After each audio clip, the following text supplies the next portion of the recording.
well-regulated militia being necessary to the security of a free state. Right of the people to keep and bear arms shall not be infringed. Welcome to another edition of Bearing Arms, Cam and Company. My name is Cam Edwards. We're going to be talking about the latest attempt to infringe on your right to keep and bear arms. At least the latest argument in favor of doing so. This is not an actual effort. It is an op-ed by a guy named Michael Cogbill, who is a part of the AFL-CIO and the NAACP in the Philadelphia area. You know, and I was reading this piece, we're going to get to it in just a second, but it really made me think that the gun control movement, look, we know that they're morally bankrupt, but I think they're intellectually bankrupt too. When was the last new idea we saw from the gun control lobby? I mean, they've been advocating for gun bans since the 1970s, right? Handgun bans. And then that kind of faded away. And, well, now we need to ban those assault weapons. Bans on, quote-unquote, high-capacity magazines. Those, again, they've been doing that for 50 years. Waiting periods, you know, those have been around for decades. Smart guns, I mean, they've been advocating for smart guns since the 1990s. Maybe the closest thing to a new idea that the gun control movement has had are red flag laws, but even those have been on the books in states like Indiana and Connecticut for 20 years. And homicide rates continue to rise, by the way, after they were put on the books. So there really isn't nothing new from the gun control movement. And maybe that's just because fundamentally, I mean, how many creative ways can you come up with to say America should be disarmed? Now, I will say Michael Cogbill in Pennsylvania has come up with a new idea. But this new idea, I think, demonstrates just how absurd and out of touch the gun control lobby has become. Take a look at this headline. Our streets are awash in guns. To stop the violence, cut off the supply of weapons with a 20-year ban on new firearms. Now, this was actually published in a real paper, Penn Capital Star, in Pennsylvania. I guess they'll publish any op-ed, no matter how worthless the idea might be, because there is no way that we're going to see a 20-year ban on the manufacture of new firearms. That's just simply not going to happen. You can't get universal background checks through Congress right now because there aren't 60 votes to do it. But Michael Cogbill said, well, yeah, why don't we just, prevent everybody from buying a gun for the next 2 decades? That should solve the problem. I mean, it's ludicrous. But we're still going to weigh in and address his specific issues. Now, look, Cogbill is right that violent crime is up across the country. He writes that black communities nationwide were ravaged by violence this Independence Day weekend. In Pennsylvania, he says, which ranks 7th in black homicides per 100,000 residents, was no exception. He says issue advocates, elected officials, even labor unions like the AFL-CIO that he works for, have worked to address the problem, but Philadelphia and Pittsburgh are seeing a record-breaking number of shootings and homicides. To which my response would be, well, maybe that's an indication that what you're trying to do and what you've done isn't the right way to address violent crime. Maybe you can't ban your way to safety. Maybe you can't arrest your way to safety. Maybe more gun control laws aren't the answer. But Michael Cogbill is not convinced of that. Oh, no. He says both municipal governments and state legislators are fighting for more resources to help with the problem. President Biden is advocating for $900 million in funding to address urban gun violence. And under Obama, the ban on federal funding for research was lifted. Actually, I don't think that was under Obama, but okay. Advocates have asked for the media to do a better job on gun violence reporting, and they've done so. Trauma surgeons and nurses are relentlessly advocating on behalf of the issue, and community groups are frequently rallying for an end to gun violence in impacted communities.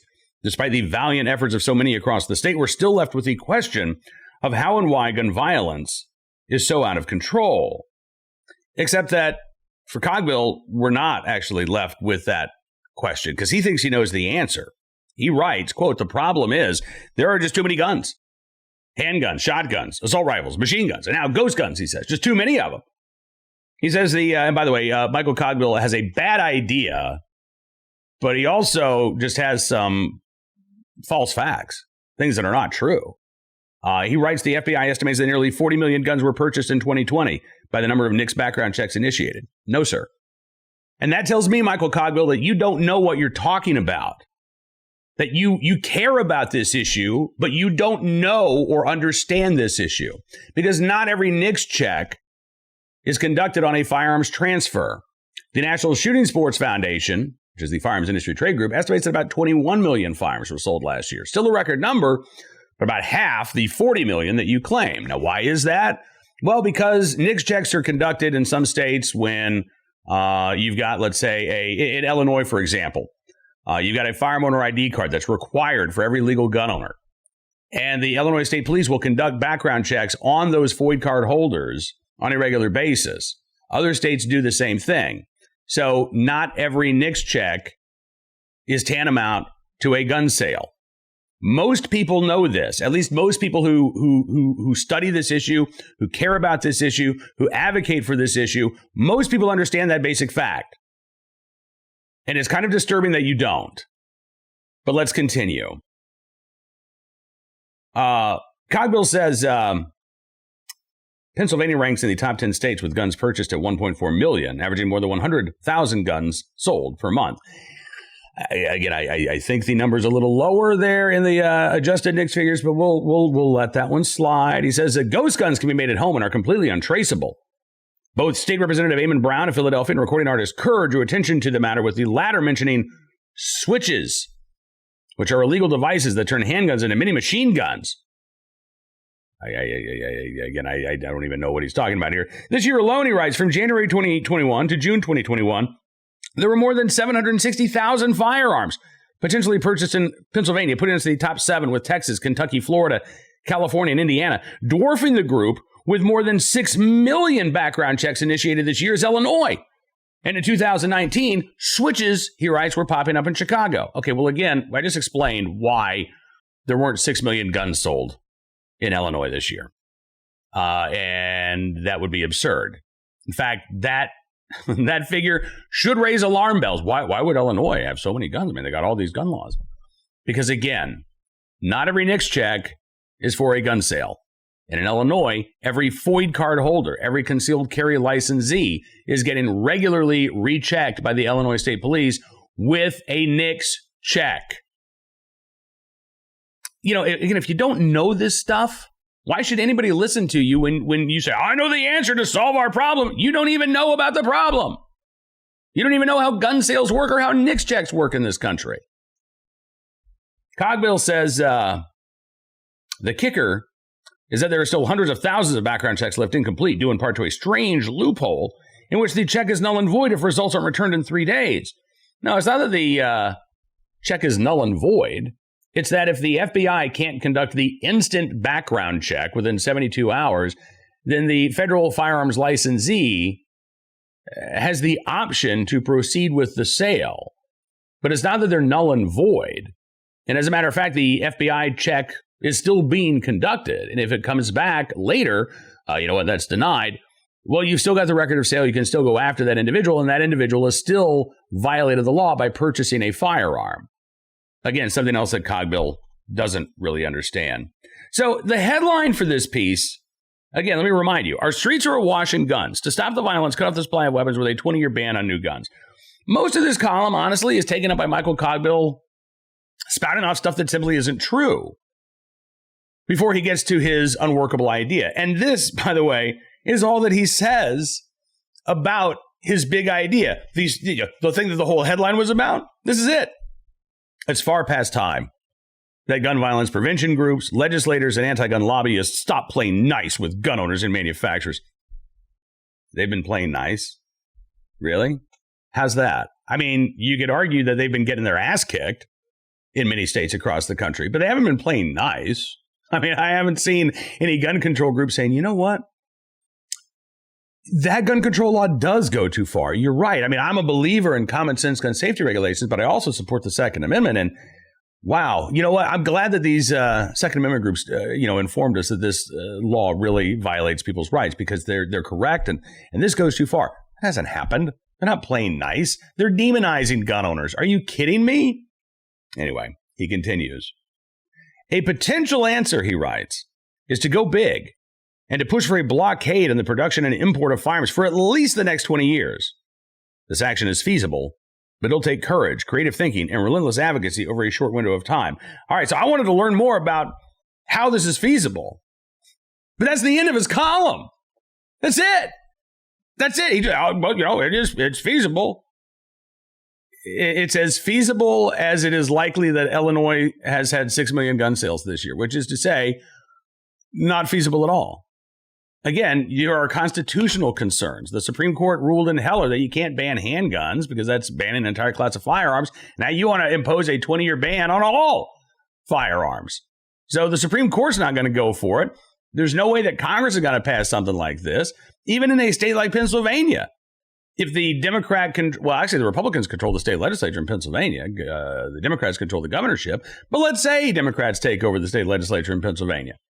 I don't even think you're going to get Democrats to sign up, at least not swing district Democrats, to sign up with a 20-year moratorium on the manufacture of firearms. And if you did get a majority of Democrats to do that, and Governor Tom Wolf signed that bill into law, it would be challenged in court and it would be thrown out immediately. This action is feasible, but it'll take courage, creative thinking, and relentless advocacy. No, it won't. No, it won't. And Michael, the thing that drives me crazy about this is that Michael Cogbill is right. Violent crime is on the increase. But rather than acknowledge that you can't ban your way to safety, you can't arrest your way to safety, you can't gun control your way to safety, Michael Cogbill is taking off on flights of fancy. Well, what if we just ban guns for 20 years? Would you just ban the make of firearms for the next 2 decades? Yeah, that's a feasible. No, it's not a feasible idea. At that point, gun control advocates have admitted, I got nothing. I got nothing. Well, I have an idea. How about we focus on the violent offenders? It's a crazy idea, but it just might work. In Philadelphia last year, there were 499 homicides. That is a staggeringly high number. And the city is on pace to reach or exceed that number again this year. But the violent crime is not being committed, for the most part, by legal gun owners. Instead, it's a relatively small number of individuals who are responsible for a disproportionate amount of violent crime. Thankfully, there are programs that the city of Philadelphia could put in place that are proven to be effective, have a long track record of success, don't involve putting any new gun control laws on the books, typically lead to fewer arrests overall, while reducing homicides by, in some cases, more than 50%. Sounds pretty good, doesn't it? Sounds a hell of a lot more reasonable and feasible than trying to ban the manufacture of firearms for the next 20 years in a country with 100 million gun owners, 400 million privately owned firearms, and the constitutionally protected right to keep and bear them. Now, that program that I just described, called Operation Ceasefire, first put in effect in Boston in the late 1990s. Since then, it has been expanded and put in place in cities like Oakland, California, Cincinnati, Ohio. It hasn't always worked. There are cities like Baltimore where it's been a dismal failure because you've had infighting between the various law enforcement agencies and community activist groups that are a part of this program. But when it is successfully put in place, it doesn't really it requires no new laws. It requires very little new funding. It's really just a change in strategy and a change in tactics. Rather than trying to put new gun laws on the books, rather than trying to arrest your way to safety by making, large numbers of arrests for nonviolent possessory offenses, you focus on the people who are actually pulling the trigger. Most of which, by the way, are known to law enforcement in the communities that they are inflicting such harm on. We already know who these guys are. Most of them already have criminal records. So it's pretty easy to use their probation officers to call them in to explain what's going to happen here. We're giving you a choice. You can either stop shooting and we'll help you turn your life around, or you can keep doing what you're doing and we're going to take your cases to federal court and we're going to put you away for 20 or 30 years. Choice is up to you.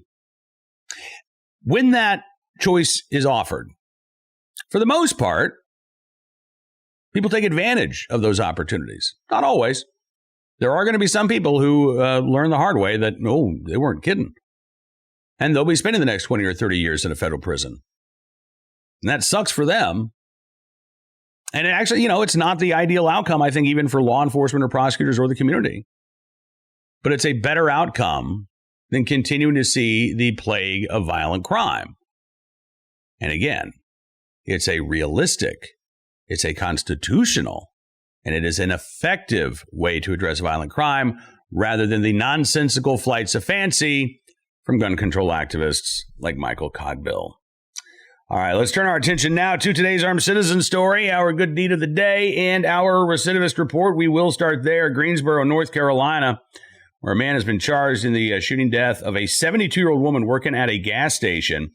Avion Carnell Bell, arrested on Wednesday evening, being held without bail in the Guilford County Jail on charges of first-degree murder, attempted robbery with a dangerous weapon, possession of a stolen firearm, robbery with a dangerous weapon, and felon in possession of a firearm.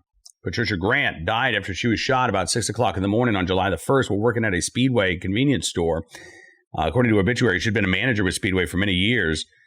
Greensboro.com reports at the time of the shooting, Bell was on probation after being convicted of common law robbery in multiple cases dating back to 2019. Last time I checked, that was only 2 years ago. Already back out on the streets and now facing the most serious charges of his life. One wonders why those felony charges of robbery were not enough to keep him behind bars for at least 2 years. But, maybe the answer is we just need to ban the manufacture of guns for the next 2 decades. Our armed citizen story from Oklahoma City. This is an interesting one, where the owner of a marijuana dispensary shot an armed robbery suspect. Now, under state law, this is okay. According to the Oklahoma City Police, robbery suspect was armed with knives, started making demands, smashing cases, and then the dispensary owner ended up shooting the suspect. At last check, the man hospitalized in critical condition. Police and eyewitnesses say the crime is becoming all too common. Al Jenkins, who lives nearby the dispensary, said they've got a product that a lot of people want. Apparently. I don't know what happened to grow your own. Oklahoma City Police Lieutenant Isaac Goodman says they're a cash-only business. And they've got a few things that criminals want, something that's untraceable like marijuana and then cash. That is true. According to police, the owner pulled a handgun, shot the suspect in defense of himself. Theta Hale works at a nearby dispensary and says it's getting dangerous. She says it's concerning. It makes you think if this is what you want to do.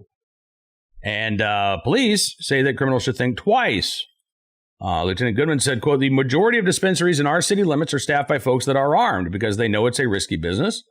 And they also have very elaborate security systems, which again is true.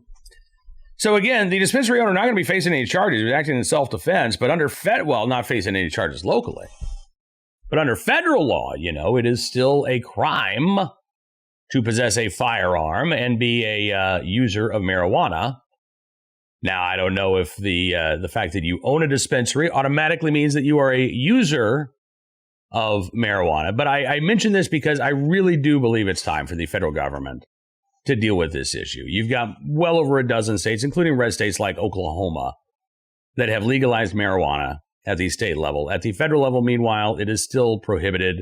It is a Schedule I drug. If you buy a firearm at retail, you've got to fill out your 4473, declaring that you're not an unlawful user of marijuana. And the federal government doesn't care, by the way, if you have a medical marijuana card from your state. If you smoke pot, you can't own a gun. That's the federal law. And there are a lot of Americans who are caught up in this. There's a piece of federal legislation that's been introduced called the Graham Act, which I believe stands for Gun Rights and Marijuana Act. And it basically says that if somebody lives in a state that has legalized marijuana, either medicinally or recreationally, that they're not violating the law if they purchase a firearm. Unfortunately, this bill has not gotten a lot of co-sponsors. Democrats, I think, don't want to look like they're soft on guns. Republicans, I think, for the most part, don't want to look like they're soft on drugs. And so this problem continues to grow and get worse. And meanwhile, in a way, it really does encourage, I think, law breaking, at least on the part of these dispensary owners who may very well be in violation of federal law, but at the same time are good to go under state law. They know that they're in a cash-only business because of those federal prohibitions on marijuana. They know that increases the likelihood that they're going to be the victim of a violent crime. So in return, they arm themselves for self-defense, which is perhaps another violation of federal law. And none of that has to happen. None of these things have to be crimes if Congress would simply get off its rear end and enact some truly common sense policies. Finally, today, our good deed of the day. A police officer in the right place at the right time, willing and able to do the right thing. Columbus, Georgia. A police officer able to save the life of an elderly woman. Officer Lance Lucky recently receiving an honor for saving that woman. He was wrapping up a call when he saw this a woman who was choking. Turns out she was choking on some medication. And Lucky jumped into action once he realized what was happening. He performed the Heimlich maneuver, saved the woman's life. Columbus Police Chief Fred Shelton said, quote, being attentive, he was already on a call, being attentive to see her flagging him down, to see her inside of a house flagging him down. That shows he was observant. So he was not only doing his job, but he was being observant, being at the right place at the right time, and doing the right thing is absolutely awesome. That's what we want from all of our officers. By the way, I said this was Columbus, Georgia. It was not. It was Columbus, Mississippi. My apologies to Officer Lucky there and the Columbus, Mississippi Police Department. But congratulations. And thank you again to Officer Lucky for his very good deed. All right, that is going to do it for this edition of Bearing Arms Cam and Company. I want to thank you for being a part of the program as always. Don't forget, you can become a VIP subscriber to Bearing Arms. All you got to do, go to bearingarms.com/subscribe. Use the promo code GUNS. Get 25% off of your membership. You'll get exclusive analysis and commentary. Plus, you'll be supporting programs like this, which bring you the latest Second Amendment news and information and idiocy from the anti-gun side on a regular basis. We will be back on Monday with more of the latest Second Amendment news and information from all across the nation. But in the meantime, be well, be safe, and be free.